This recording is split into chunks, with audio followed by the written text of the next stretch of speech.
UPSC civil services coaching సంబంధించి CSBIS అకాడమీలో June 5వ తారీఖు నుంచి కొత్త బ్యాచ్ స్టార్ట్ అవుతుంది. ఈ బ్యాచ్ 1 ఇయర్ ఉంటుంది.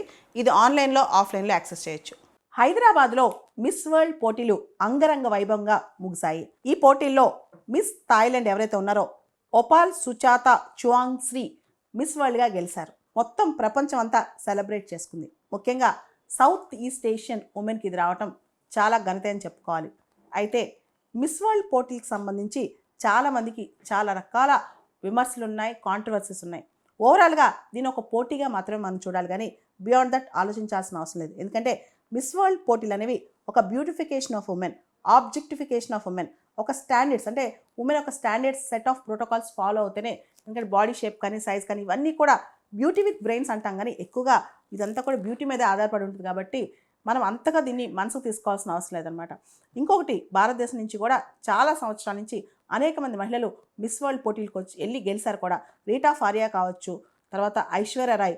అయితే ఒకసారి 1994 అనేది ఈ భారతదేశంలో అందగత్తెలకి ఆ టైంలో చాలా ప్రామాణికమైన సంవత్సరం అనమాట. దానిలో miss universe Sushmita Sen, miss world Aishwarya Rai ఇద్దరు కూడా ఒకటేసారి అదే ఇయర్లో టైటిల్ గెలుచుకున్నారనమాట. ఇవన్నీ కూడా భారతదేశ ఘనత అని చెప్పుకోవచ్చు. ఆ తర్వాత ప్రియాంక చోప్రా కానీ, మానుషి చిల్లర్ కానీ, యుక్తా ముఖి, డయానా హైడెన్ ఇలా చాలామంది భారతదేశంలో మిస్ వరల్డ్ గెలుచుకున్నారు. అయితే అసలు ఈ పోటీలు అవసరమా?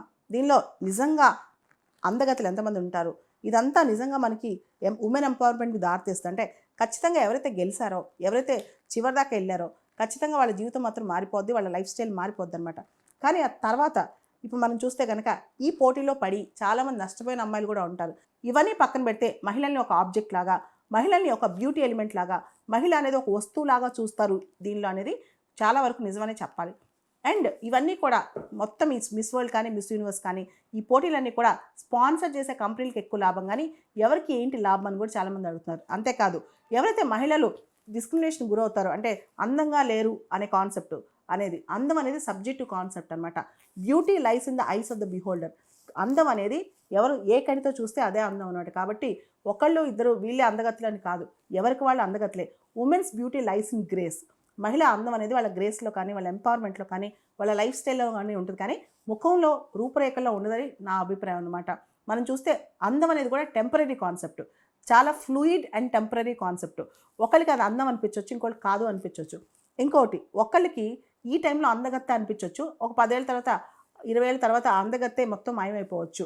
మనం చూస్తే పెద్ద పెద్ద యాక్టర్స్లు చాలామంది చాలా అందంగా ఉండే యాక్టర్స్లు అనిపించే, అంటే సొసైటల్ స్టాండర్డ్స్లో అందం అనిపించే యాక్టర్స్లు చిన్న రోగం వచ్చో లేదా ఒక క్యాన్సర్ లాంటి జబ్బు వచ్చో చాలా అందవిహీనంగా అయిపోతారు. అయినంత మాత్రాన వాళ్ళు తక్కువ టాలెంటెడ్ అనే. కాబట్టి అందగత్తెలకే పెద్దపీట వేసేది నిజంగా అది అందం అయితే కాదు. అంటే చూడటానికి కనిపించే తెలుపుదనం కానీ, బాడీ ఫేషియల్ ఎక్స్ప్రెషన్స్ కానీ ఇదంతా మాత్రమే కాదు. అందం అంటే ఒక మహిళ యొక్క గ్రేస్లో ఉంటుంది, ఒక మహిళ యొక్క ఆహార్యంలో ఉంటుంది, ఒక మహిళ యొక్క అభిరుచుల్లో ఉంటుంది, ఒక మహిళ యొక్క జీవన శైలిలో ఉంటుంది.